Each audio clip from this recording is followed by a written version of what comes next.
বলা হয় পার্টনার, শ্রমিক নয় কিন্তু খাতায় বলবে পার্টনার, কিন্তু সেই পার্টনাররা মালিকের সাথে আলোচনার ভিত্তিতে বেস ফেয়ার থেকে শুরু করে যা যা হোক সেগুলোতে পার্টনারের একটা স্টেক থাকে, পার্টনাররা সেই সুযোগগুলো পান না, মালিক একতরফা করে। দুঃখজনক বিষয় হলো আমাদের দেশের বিজেপি সরকার মিড ডে মিলের পিছনে বাজেটে টাকা খরচ করা বন্ধ করে না দিলেও অনেকটা কমিয়ে দিয়েছে। বড় আকারের টাকা তারা দিল্লির বাজেট থেকে মিড ডে মিলের পিছনে কমিয়ে দিয়েছে। ছাত্র আন্দোলনের কর্মী হিসেবেও মিড ডে মিল প্রকল্পকে 12 পর্যন্ত নিয়ে যাওয়ার জন্য লড়াই করেছি দীর্ঘদিন। আমরা নিশ্চয়ই সেই কাজ করার চেষ্টা করব। এইবারে আমাদের পার্টি সিপিআইএম এর ম্যানিফেস্টোতে আমরা বলেছি যে আমাদের মধ্যে যারা যারা জিতে এমপি হব, আমরা আমাদের কনস্টিটুয়েন্সিতে নিজেদের সাংসদ তহবিলের 1/3, 3 ভাগের 1 ভাগ টাকা আমরা মহিলাদের বিভিন্ন প্রশ্নে খরচ করব, তাদের সোশ্যাল আপলিফটমেন্টের জন্য।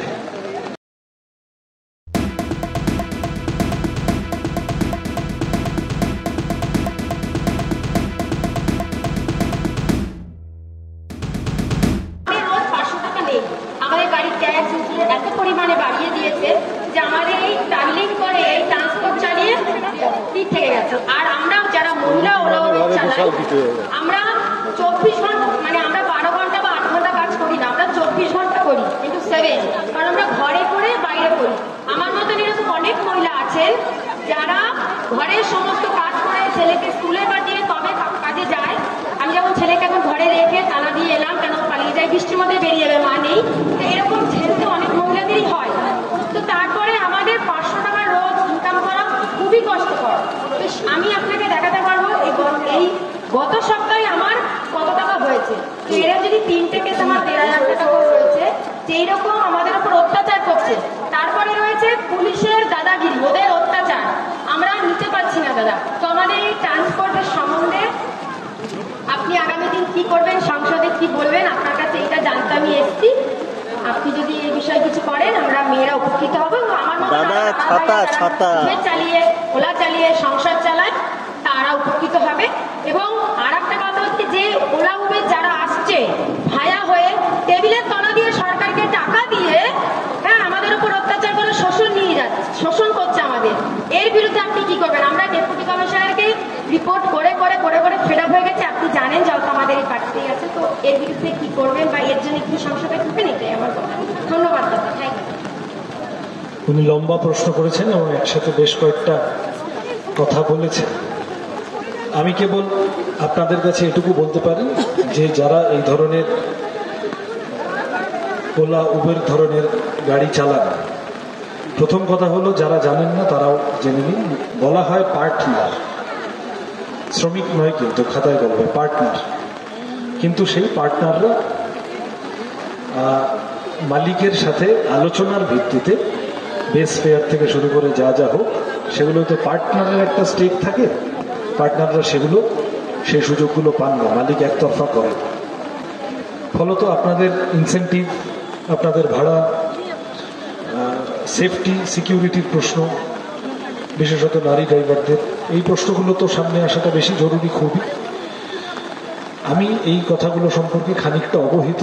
আমাদের দেশের আমাদের যা শ্রম আইন ইত্যাদি আছে, আমি এগুলোর মধ্যে দাঁড়িয়ে আপনাদের জন্য কথা বলার চেষ্টা করব অবশ্যই। আরো 2টো নতুন সমস্যা আজকে শুনলাম আপনার কাছে, অবশ্যই এই প্রশ্নগুলো অ্যাড্রেস করার চেষ্টা করব। অনেক ধন্যবাদ সৃজন।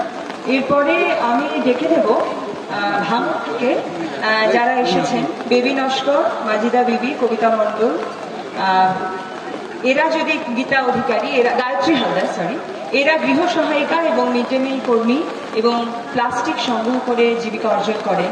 এনাদের কথা আমি শুনছিলাম সৃজন আসার আগে। আপনারা যদি একটু এগিয়ে আসেন এবং আপনাদের প্রশ্নগুলো করেন, যদিও আপনাদের প্রশ্ন আমি জানি, তবে চাই আপনারা একটু সৃজনকে আপনাদের প্রশ্ন সরাসরি করুন। এই তো বেবিদি এখানে, হ্যাঁ, ওনাকে নিয়ে আমার বক্তব্যটা কি, যে আমরা মিড ডে মিলে কাজ করি, বেতনটা খুবই কমই পাই। ভালো মাইনে টাইনে পেলে তো বাচ্চাদেরকে ভালো খাওয়ানো যায়, ভিটামিন কিছু না হলে ডাল সয়াবিন চচ্চড়ি করে খাওয়াতে হয়। দাদা যদি আমাদের মুখের দিকে তাকায় তো ভালো হবে, জিততে পারলে ভালো হবে। আমার দাদা তো দাদাদের কাছে আছে। এখনো মিড ডে মিল কর্মীরা এখানে যারা কাজ করেন তারা কম বেশি 12 মাস বেতন পান, তাই তো? যারা কাজ করেন তারা চাকরিতে থাকলে প্রতি মাসে বেতন পান। বেতন পেতে দেরি হতে পারে। মিড ডে মিল কর্মীরা 2 মাসের বেতন পান না, তারা 10 মাসের বেতন পান। আর সেইটাও যে টাকা অ্যালটেড হয়েছে অন্যান্য রাজ্যে মিড ডে মিল কর্মীদের প্রতি যে টাকা অ্যালটেড, আমাদের রাজ্যে তার থেকে টাকা কম। মিড ডে মিল কর্মীদের মিড ডে মিল প্রকল্প, অমর্ত্য সেনদের পরামর্শ, মিড ডে মিল প্রকল্পের জন্যে, মিড ডে মিল প্রকল্পের উপকারিতা এবং তাতে কত মানুষ উপকৃত হয়েছেন আমি তার মধ্যে যাচ্ছি না, সকলে জানেন। দুঃখজনক বিষয় হলো আমাদের দেশের বিজেপি সরকার মিড ডে মিলের পিছনে বাজেটে টাকা খরচ করা বন্ধ করে না দিলেও অনেকটা কমিয়ে দিয়েছে। বড় আকারের টাকা তারা দিল্লির বাজেট থেকে মিড ডে মিলের পিছনে কমিয়ে দিয়েছে। আর আমাদের রাজ্যে মিড ডে মিলের চাল, ডিম ইত্যাদি চুরি বা বেনিয়ম অনিয়ম দুর্নীতির ঘটনা ক্রমাগত ঘটে থাকে। আমার সামনে যিনি প্রশ্ন করলেন তাদের আমি জানি না তাকে এই অভিজ্ঞতার মুখে পড়তে হয়েছে কিনা, কিন্তু মিড ডে মিল প্রকল্পের সাথে যারা যুক্ত তাদের কখনো কখনো বিনা বেতনে শিক্ষকের কাজও করতে হয় স্কুলে। তো এখন ফলত ওনাদের মাইনে বৃদ্ধি, যেটা উনি বললেন যে আমাদের টাকাটা বড্ড কম, মজুরি বৃদ্ধি এবং কোথাও কোনো অস্বচ্ছতা হলে সেটার জন্য ওনারা দায়ী নন, ওনাদের সেফটি সিকিউরিটির প্রশ্ন এবং মিড ডে মিল প্রকল্পে সামগ্রিকভাবে খরচ, সরকারি খরচ বৃদ্ধির জন্য কথা বলার চেষ্টা করব। আমাদের এজেন্ডার মধ্যে এটা আছে, আমরা লড়াই। আমি ছাত্র আন্দোলনের কর্মী হিসেবেও মিড ডে মিল প্রকল্পকে 12 পর্যন্ত নিয়ে যাওয়ার জন্য লড়াই করেছি দীর্ঘদিন। আমরা নিশ্চয়ই সেই কাজ করার চেষ্টা করব। হ্যাঁ, এরপরে যারা আছেন এখানে, গায়ত্রী দি আছেন। গায়ত্রী দি, একটু বলুন আপনার সমস্যার কথা। আপনি গৃহ সহায়িকা। আচ্ছা, মা কাজের মধ্যে থেকে আমরা বামভান্ডা বলে আমাদেরকে অনেক ঝড় বৃষ্টি তুফানের থেকে লড়াই আমাদের সাথে দিয়েছে। সেই মাধ্যমে আমরা ভাঙবে আবাসন এগুলো পুনগুলি এগুলো আমাদের প্রতিষ্ঠা করেছি। তা আমরা যে যেরকমই কেউ রান্নার কাজ, কেউ মায়ের কাজ, কেউ বাসন বাজার কাজ করে, কিন্তু এই কাজের মধ্যে থেকে অর্থনীতি আমাদের তাতে সংসার চলে না, কিংবা আমাদের বাচ্চা মেয়েরা সরকারি স্কুলে ভর্তি হবে সেটাও ঠিক মতন চালাতে পারবে, তবু চালায়, কিন্তু খাওয়ার অভাব খুব হয়ে গেছে। অনেক মায়েরা বয়স্ক হয়ে গেছে, তারা সেইভাবে চলতে পারছে না, তাদের কিন্তু কোনো পেনশন নেই, কোনো কিছু নেই, তারা কিন্তু খুব অভাবের মধ্যে আছে। তাই আপনাদের কাছে সৃজনবাবুর কাছে আমরা দাবি জানাচ্ছি, আপনাকে সংশোধনে নিয়ে যাওয়ার জন্য খুব চেষ্টায় আছি এবং আমরা দলে দলে যোগদান করবো। আপনি উঠলে আমাদের জন্য কি ভাববেন?